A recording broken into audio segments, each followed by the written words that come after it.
Watch this video first. After, I have something to say.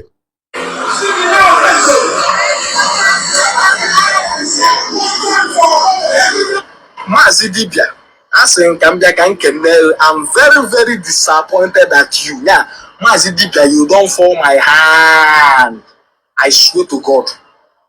Respect in 100%. Or that I go to 70. I'm talking that you of all people, the memo de fa to God to make. If we can see rate, if we can see rate in Abia, if we was at all men, if he may just I can get that. They follow their hand, they can get that. Na birthday, Obi Kubana, whereby Metro Ndigbo, Metro Ndomenana.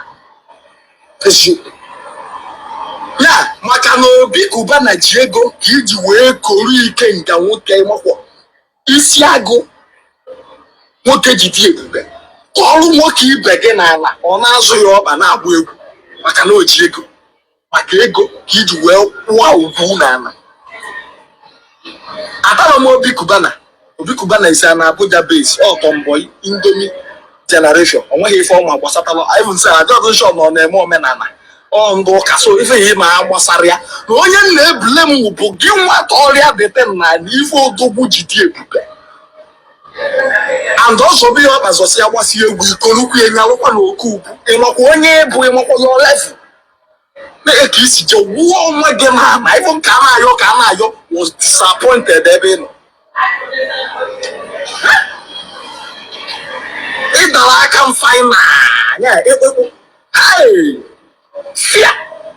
Zimmer, put up your I want do an apology video for that nonsense in here. Share this video, I done for zone. If any no Okongwu Dibia kuleba, no on point. The only one who disagree with you, your level. Ke level ye? Ke level ye ayamaho? Ke that level ayamaho? In Abamba, no lady Ikenga for a porridge of yam. Yeah? Ikenga, Ojieko, Agu Ojieko, Uebubeye, Ojiejama, Kofulo Bikubana Bawo. Who go follow billion or bow down. And let me tell you something. Obi Kubana biala baho. Or na choke no Obi Kubana. Obi Kubana na wale ngune na yenu. Just to draw attention of Obi Kubana. Owo puti Ikenga yon towe na ana. Oku Obi Kubana odugoro kwa denwe na abakwa egwu na za akpukwa agwa hopa. Still kene nya ojekwa ka hana abumif o ka ana ye to na no. Now, if you name up with a corner, you know, look at war nana. Or now, Magali name Megali Chunchun command and look at attention. Obikubana Kenepe normal. Now, a phone name. All these guys, some of them not on Facebook, young auto. If you find a show, we go. Especially Mazi Dibia. Nacho go, nacho connection, nacho contact.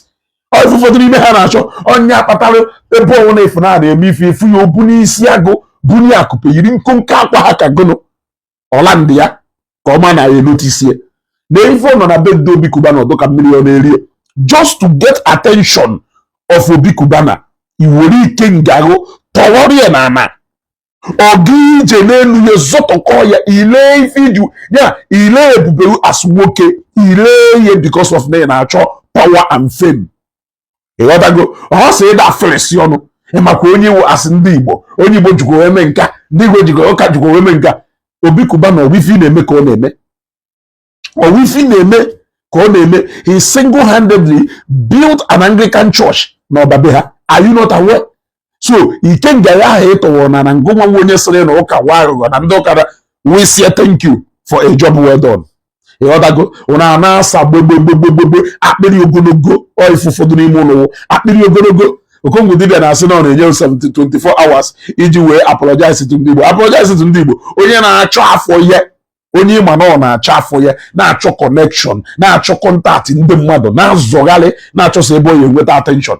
So Obi Kubana biye moto iche na like he Obi Kubana blue millions biye iche na like he onye invite ya na to Abuja onye invited to Abuja osalo gbogbo yiri akwa me yuzuo tricks je park socio ọgaranya ike ọgaranya ahụ na-agọ na-ashụ maka ọnwa anwa gafee gate ahụ before nyanwa bịa ọnya na bounce dị mkpa back ya ọdago ọkara ihe etu ahụ ọka ịfụ ọkwa ifu gị ha na-agwa ụnụ ego and the power bụ ifefa na-achọ ile ha were agba bla bla bla bla bla bla bla imagine mmadụ ịchịpụta ikenga jee meme ndị eze agasị ịfụ ha anyalụ nke ha etu a ụfọdụ anyara akpụkpọ agụ ụfọdụ anyara ife nye ka mmadụ ya ewepụta dewe n'ala dị mkpa ibe ihe ewee zọọ ikenga ya pịatapịa Mazi Dibia elekwana na ugwu ye olekwana ife nwana o ji wee dị ike asa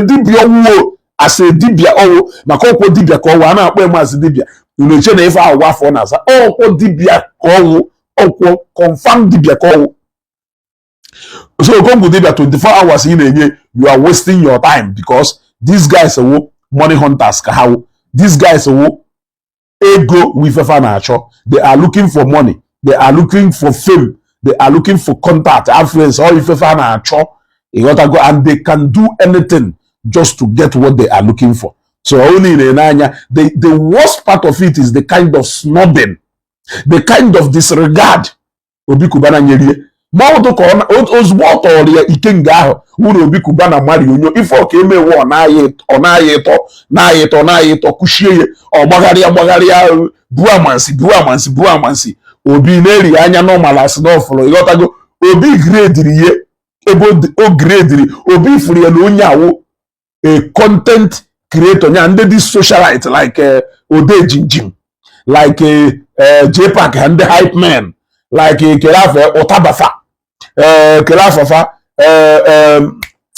Kelafa nda Ibekredo Kpofa Ojazi Igbo Ojadikefa ebe nya in the mind of Obi Kubana all for you feel ndawo nye ode fa Kelafa ndeli official ha na-eme Obi Kubana for maybe na this guy's own way of imekwa hype nke by a drop isi ago na maka mmadụ gaa ya nya ịghọtago a special form of dorime nke that is ntosi welfare wee na ya anya onye hodie attention ọ na-agbaghalị busybody ya ọha nchawu ndị unu na-eje apụrụ isi ana na-ekwu na ha wefa meko na dey play ị na-achọ na-eche apology for 24 hours you wait for eternity you rather go selling point here dey far selling point here we ju bolo unu we na agwa aja selling point here we ju bolo unu we na ya wuri na cultivate sugar cane you rather go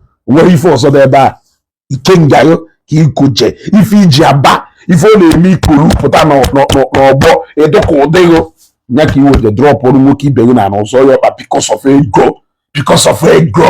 because of money you rather go ozugbo nunu ofure ebube Obi Kubana the ingredient and this one kero mo iwo na that so the etymology and all those things disappear you want to go the etymology meaning of ikenga of forget ya ozugbo all because no of ego no the ego for man no gbara perfume ya hapụta perfume ha so bi go reduce ikpo perfume ha nkịtị ya reduce to nothing you want to go awful man ba wo you gotta go awful man ba wo o malo na what it takes to be a man is not by ibido n'ụtụtụ sugido grammar share this video you gotta go share this video as the mouth of the gods I have passed my message if it is kwe we me go ko dolo. Thank you and God bless you. Please subscribe on this channel, share this video, like, comment, drop your thoughts on the comment section, subscribe. Thank you for watching. God bless you.